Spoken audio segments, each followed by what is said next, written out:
their every man has their own perception of like what masculinity is, right? And most men don't want to be called again, like I mentioned, like any like feminine, right? Most men don't want to be called like that. And so in fact, like with those type of men, like I don't call it like, balancing your feminine energy. I just call it like balancing your energy though. Like that's it. Because you got to work with some of these men sometimes because and I understand 100%. Like I grew up in that ultra masculine environment, like in the hood, you know what I mean. It's just you had to be tough all the time. You had to be on 24/7, so it gets exhausting. But yeah, you just got to be able to do what you can, get out there and just do what you can to spread that message, right? To be that beacon of light for other people. And it all starts with awareness, man. Just being truly aware of like where in your childhood, in your youth, did you pick up these things, right? Was it from your father? Was it from your father's peers, your uncles, whatever, your friends, your boys, right? I had two sisters. I didn't have brothers.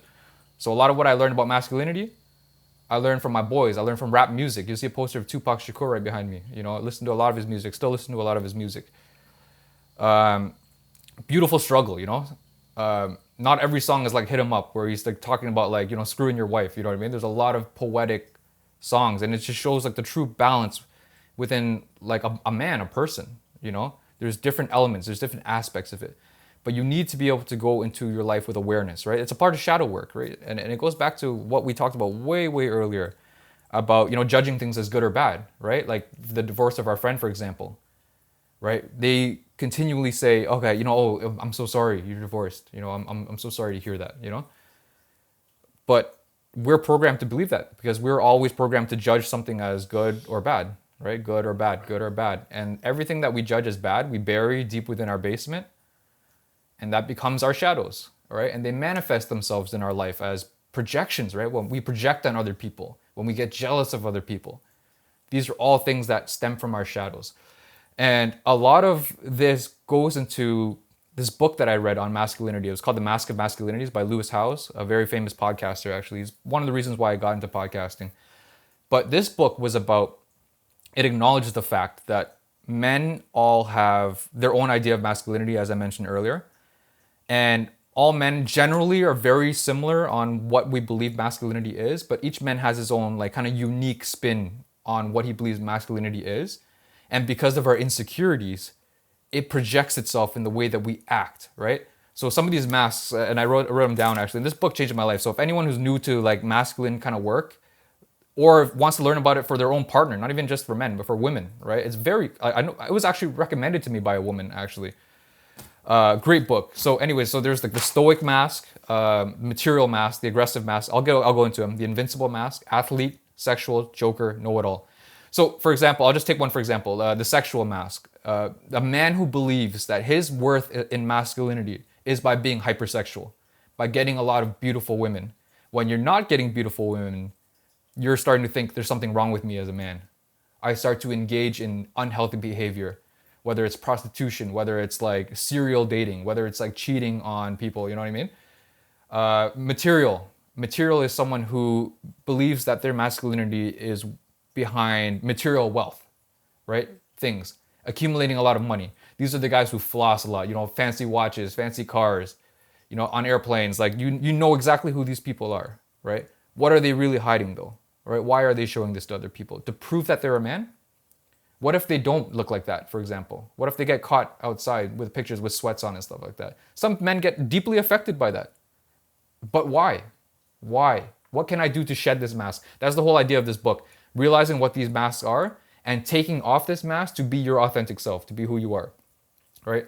There's the aggressive mask too, and you probably know this a lot in your world of MMA, of Muay Thai, is guys who they get their sense of worth of masculinity by being aggressive, going into a room and like intimidating other people, you know?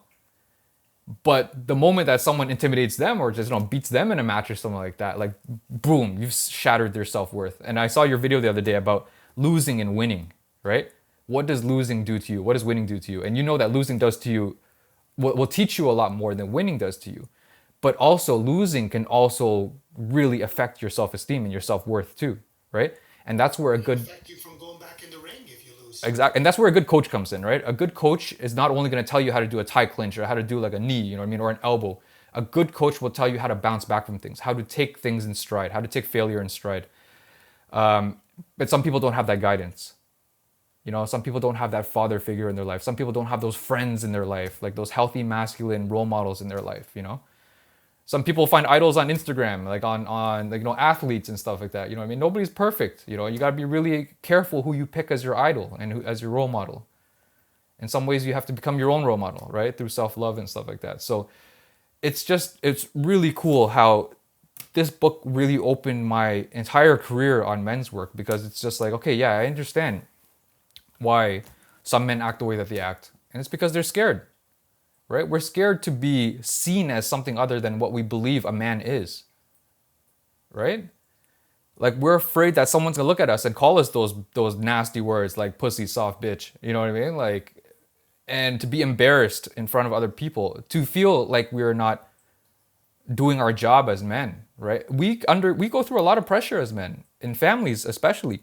We let's say you're in your family with a wife and multiple kids. You have that pressure to always be able to be the breadwinner, to make it work in the house, to make enough money to sustain and support your family. You have to be able to protect your family from like any danger or harm, right? How do a lot of men feel? Like, so let's say a burglar breaks into your house in the middle of the night, and now you're sprung into that situation where like you gotta like protect your house. How do you feel about that? All these things, right? Like, and a lot of men really they feel anxious about it, right? It's like, okay, like have a good job, I'm providing for my family, but like, what if someone comes and starts bullying my wife or something like that on the street, like, and he's bigger than me? What am I gonna do?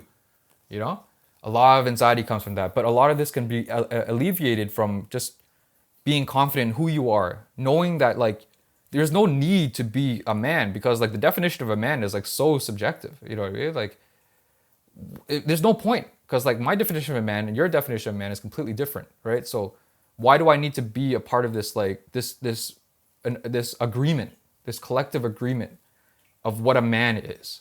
And why do I need to spend my life overcompensating and trying to prove it to everyone all the time, instead of focusing on things that are important in life, like self-love, our family, like actually loving and nurturing our family? Instead, we focus on like how we look like in the image of others, our public image, and how tough we are, how fast and how strong we are, how much money we have. It's exhausting, man. Literally. To me, it's just like the first step that I do in men's work with a lot of men that I work with is just take that pressure off, bro. Just chill.